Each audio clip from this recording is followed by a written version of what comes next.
Candlestick के बारे में जो 2 कैंडल से बनती है। पहले वाले वीडियो में हमने सीखा था उन कैंडलस्टिक पैटर्न के बारे में जो एक कैंडल से बनता है, यानी सिंगल कैंडलस्टिक पैटर्न के बारे में। और आज हम सीखेंगे डबल कैंडलस्टिक पैटर्न के बारे में जो 2 कैंडल से बनता है। अगर आप पहले वाली वीडियो नहीं देखे हैं तो वो वीडियो आप जाकर देख सकते हैं, मैंने आपको डिस्क्रिप्शन में लिंक दे रखा है। और आने वाली वीडियो में हम सीखेंगे 3 कैंडल से बनने वाली कैंडलस्टिक पैटर्न के बारे में। अगर अभी तक आपने इस चैनल को सब्सक्राइब नहीं किया है तो सब्सक्राइब कर लीजिए, ताकि वो वीडियो अपलोड हो तो सबसे पहले आपको नोटिफिकेशन मिले और आप उस आने वाली वीडियो को मिस न करें। तो चलिए इस वीडियो को शुरू करते हैं। आज हम ये 6 डबल कैंडलस्टिक पैटर्न के बारे में जानेंगे। पहला बुलिश इंगल्फिंग, दूसरा बेयरिश इंगल्फिंग, तीसरा बुलिश हरामी, चौथा बेयरिश हरामी और पांचवा बुलिश के कर और छठवां बेयरिश की कर। ये 6 डबल कैंडलस्टिक पैटर्न के बारे में सीखेंगे और जानेंगे कि कौन कौन से कंडीशन है जिससे हम ये 6 डबल कैंडलस्टिक पैटर्न को लाइव चार्ट में पहचान करेंगे। क्योंकि लाइव चार्ट में जब आप डबल कैंडलस्टिक पैटर्न को देखते हैं तो आप कंफ्यूज हो जाते हैं कि ये हमारा कौन सा कैंडलस्टिक पैटर्न है। तो सारा कंफ्यूजन दूर हो जाएगा इस वीडियो को देखने के बाद। आगे की वीडियो मैं चाहूँगा कि आप नोटपैड और पेन के साथ देखें, ताकि आगे जो मैं बताऊंगा उसे आप नोट डाउन करते जाएं। तो सबसे पहले हमारा आता है बुलिश इंगल्फिंग और बेयरिश इंगल्फिंग। इसको पहले समझते हैं, इसके बाद इसके कंडीशन को देखेंगे कि इसको लाइव चार्ट में कैसे पहचान करेंगे। बुलिश इंगल्फिंग, इंगल्फ का मतलब होता है निगल जाना। जैसे एक बिल्ली एक चूहे को निगल रही है। मान लीजिए बुलिश इंगल्फिंग का ग्रीन कैंडल बिल्ली है और रेड कैंडल चूहा है। कहने का ये मतलब है कि ग्रीन कैंडल रेड कैंडल को निगलना चाहिए, यानी ग्रीन कैंडल के अंदर रेड कैंडल आना चाहिए। वैसे ही बेयरिश इंगल्फिंग का रेड कैंडल जो है उसके अंदर ग्रीन कैंडल आना चाहिए, यानी रेड कैंडल ग्रीन कैंडल को निगलना चाहिए। अब दोनों के एक एक करके कंडीशन को समझते हैं। बुलिश इंगल्फिंग का पहला कंडीशन कि ट्रेंड डाउन ट्रेंड में होना चाहिए और बुलिश इंगल्फिंग बॉटम पर बनना चाहिए, तब हमारा वहां से ट्रेंड चेंज हो सकता है। दूसरा कंडीशन, अभी जैसा कि मैंने आपको बताया कि रेड कैंडल छोटी होनी चाहिए और ग्रीन कैंडल बड़ी होनी चाहिए। अगर ये दोनों कंडीशन फुलफिल होता है तब हम बुलिश इंगल्फिंग मानेंगे। आइए चार्ट पर देखते हैं कि इसमें हमारा एंट्री और स्टॉप लॉस कहाँ होगा। हमारे कंडीशन के अनुसार डाउन ट्रेंड भी है और बुलिश इंगल्फिंग बॉटम पर बना भी है। इसमें हमारा एंट्री कहाँ होगा? बुलिश इंगल्फिंग का जो ग्रीन कैंडल है उसके हाई के ऊपर अगर एक बुलिश कैंडल क्लोज देता है तो वहां पर हमारा एंट्री होगा। जैसा कि आप जानते हैं कि ग्रीन कैंडल नीचे ओपन होता है और ऊपर क्लोज होता है, तो हमारा एंट्री एक बुलिश कैंडल के क्लोज पर होगा। यानी यहाँ इसकी क्लोज है तो यहाँ पर हमारा एंट्री होगा और स्टॉप लॉस कहाँ होगा? जल्दी बताइए। हाँ, आपने सही कहा, बुलिश कैंडल के ग्रीन कैंडल के लो के नीचे हमारा स्टॉप लॉस होगा। अब आप देख सकते हैं। अब समझते हैं बेयरिश इंगल्फिंग के कंडीशन को। पहला कंडीशन कि ट्रेंड अप ट्रेंड में होना चाहिए और बेयरिश इंगल्फिंग टॉप पर बनना चाहिए, तब हमारा वहां से ट्रेंड चेंज हो सकता है। दूसरा कंडीशन कि ग्रीन कैंडल छोटी होनी चाहिए और रेड कैंडल बड़ी होनी चाहिए, यानी रेड कैंडल के अंदर ग्रीन कैंडल आना चाहिए। अगर दोनों कंडीशन फुलफिल होता है तब हम बेयरिश इंगल्फिंग मानेंगे। आइए अब इसे चार्ट पर देखते हैं कि इसमें हम एंट्री कहाँ लेंगे और स्टॉप लॉस कहाँ रखेंगे। हमारे कंडीशन के अनुसार अप ट्रेंड भी है और बेयरिश इंगल्फिंग टॉप पर बना भी है और ग्रीन कैंडल रेड कैंडल के अंदर बना है। इसमें हमारा एंट्री कहाँ होगा? बेयरिश इंगल्फिंग का रेड कैंडल के नीचे अगर एक बेयरिश कैंडल क्लोज देता है तो वहां हमारा एंट्री होगा। जैसा कि आप जानते हैं कि रेड कैंडल ओपन ऊपर होता है और क्लोज नीचे होता है, तो हमारा एंट्री बेयरिश कैंडल के बनने के बाद उसके क्लोज पर हमारा एंट्री होगा, यानी कि यहाँ पर हमारा एंट्री होगा। अब आप जल्दी बताइए कि स्टॉप लॉस कहाँ होगा इसमें। जी हाँ, आपने सही कहा, बेयरिश इंगल्फिंग के रेड कैंडल के हाई के ऊपर हमारा स्टॉप लॉस होगा। अब आप देख सकते हैं। अब हमारा आता है बुलिश हरामी और बेयरिश हरामी। इसको पहले समझते हैं, इसके बाद इसके कंडीशन के बारे में बात करेंगे कि इसको लाइव चार्ट में कैसे पहचान करेंगे। बुलिश हरामी और बेयरिश हरामी क्या होता है इसको जानते हैं। ये जापानीज लोगों ने नाम रखा है हरामी। देखिए, जापानीज में प्रेग्नेंट वुमेन को यानी प्रेग्नेंट औरत को हरामी कहा जाता है। जैसे कि स्क्रीन पर एक वुमेन यानी कि औरत का इमेज दिख रहा होगा जो प्रेग्नेंट है। उसके अंदर 2 कैंडल दिख रहा होगा आपको। जो बड़ी कैंडल है वो मदर है और जो छोटी कैंडल है वो बेबी है, यानी उसकी बच्चा है।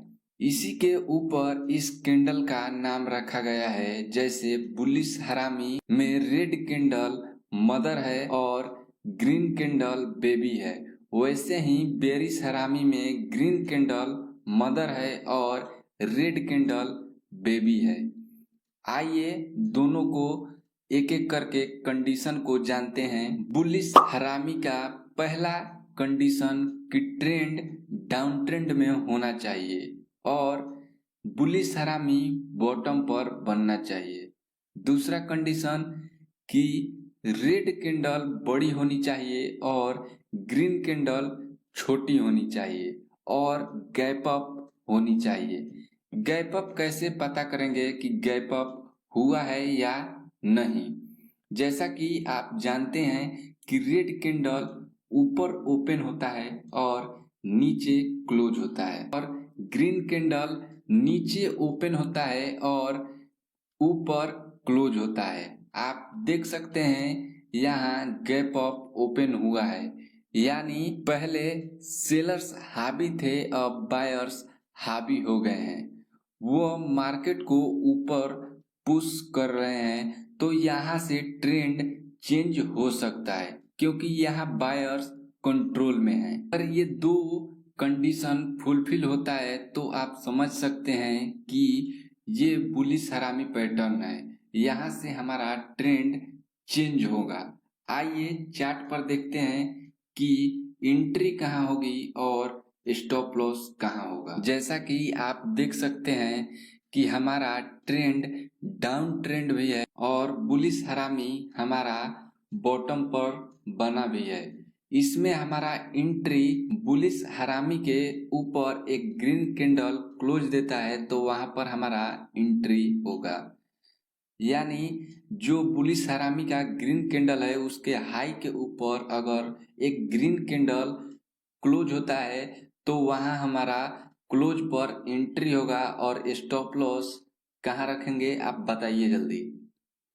जी हाँ, आपने सही कहा कि बुलिश हरामी के लो के नीचे हम अपना स्टॉप लॉस रखेंगे। इसके बाद आप देख सकते हैं बेयरिश हरामी का पहला कंडीशन कि ट्रेंड अप ट्रेंड में होना चाहिए और बेयरिश हरामी टॉप पर बनना चाहिए।